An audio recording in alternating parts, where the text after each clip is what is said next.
pour cette 19e échange sur la vie avec Jésus.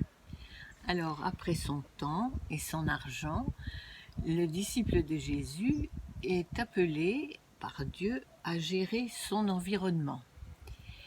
De quoi s'agit-il, Papa Jean-Daniel ? Alors l'environnement comprend le cadre de vie de chacun, sa maison, sa ville, son pays, ses voisins, mais aussi la nature dans laquelle Dieu a placé sa créature humaine dès la création.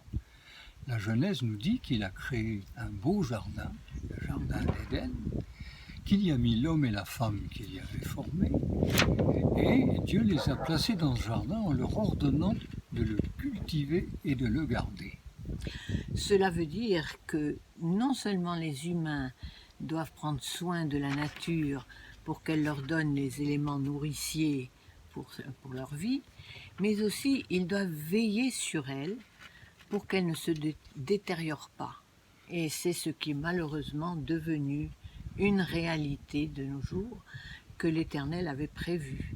En effet, il révèle à Jean dans l'Apocalypse qu'il interviendra pour, à la fin des temps, éliminer ceux qui détruisent la terre.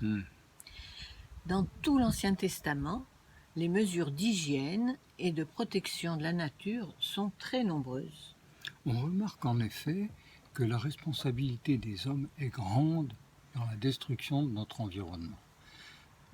Par exemple, les activités industrielles surproductives qui cherchent toujours à fabriquer plus sont pour beaucoup dans le réchauffement de la planète et donc dans le dérèglement des climats.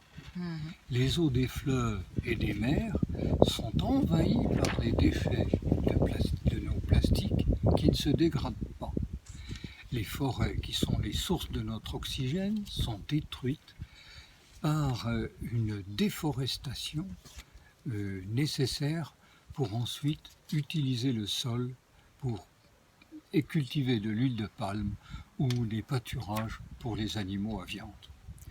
La désobéissance à l'ordre du Créateur augmente chaque jour et le disciple de Jésus ne peut plus se croiser les doigts et se lamenter sans réagir, ni changer lui-même de comportement. Oui, mais comment peut-il agir individuellement dans cette lutte pour garder la nature dans sa meilleure forme ? Eh bien, pourtant, contrairement à ce qu'on peut penser, ce sont des gestes simples pour chacun et qui ont des effets certains parce que s'ils sont répétés par des milliards d'êtres humains, ils auront automatiquement des effets. Le Seigneur a mis à notre disposition des biens inestimables pour notre vie, que sont l'air, l'eau et les végétaux. Il nous demande de les respecter dans notre propre intérêt, mais aussi donc de ne pas les polluer ni les gaspiller.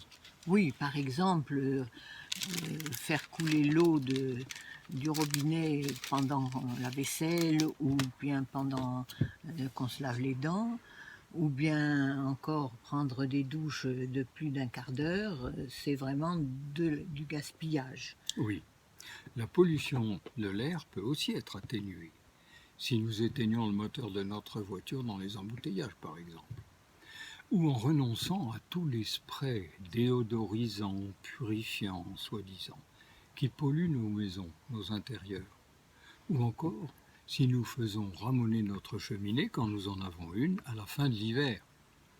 L'essentiel, c'est que chacun pense à ce qu'il fait, car ces petits gestes accumulés ont de l'effet. Un travers que j'ai souvent observé et déploré, c'est le manque de respect des lieux publics. Ah ça oui. Chez soi, on veille à la propreté, on veille à l'ordre pour avoir un cadre de vie plaisant, mais dès qu'on sort, on se permet de jeter par terre les papiers, les mégots, n'importe où. Ou bien sur les plages ou dans les campagnes, dans les bois, laisser Les restes du pique-nique. les restes du pique-nique, ou même encore dernièrement, on a vu faire des décharges sauvages De produits périmés dans les bois. Le disciple de Jésus peut donner bon exemple dans son environnement en faisant attention à ramasser ses déchets ou ceux de son chien ou de son chat, en participant aux journées aussi de nettoyage que les communes organisent pour nettoyer les plages et les lieux publics. Il y a encore un autre domaine où le disciple de Jésus peut contribuer à la protection de la nature. C'est celui de sa nourriture et de sa nourriture carnée en particulier. Pour satisfaire la consommation de viande des pays dits riches, évolués, on élève les animaux domestiques dans des conditions innommables. Élevage en batterie, enfermement dans des étables surpeuplées, mais en même temps production intensifiée par des injections d'hormones et de divers produits. Et comme nous venons de le voir, en plus, déforestation de territoires immenses pour créer des pâturages au détriment de la faune et de la flore qui s'y trouvent. En réduisant notre consommation de viande raisonnablement, nous contribuerons à rétablir l'équilibre de notre environnement. Et je pense aussi au sort de nos animaux de compagnie, qui sont très souvent abandonnés pendant les vacances parce qu'ils nous encombrent. Ils sont des créatures de Dieu, comme tous les autres animaux, et ils méritent notre respect et nos soins persévérants. On a quand même pris une responsabilité quand on les a accueillis chez nous. Alors par tous ces petits gestes, le disciple de Jésus contribue à la protection de son environnement, à l'amélioration de la qualité de vie de ceux qui l'entourent et de lui-même. C'est ainsi qu'il montre son respect du Créateur de toute vie.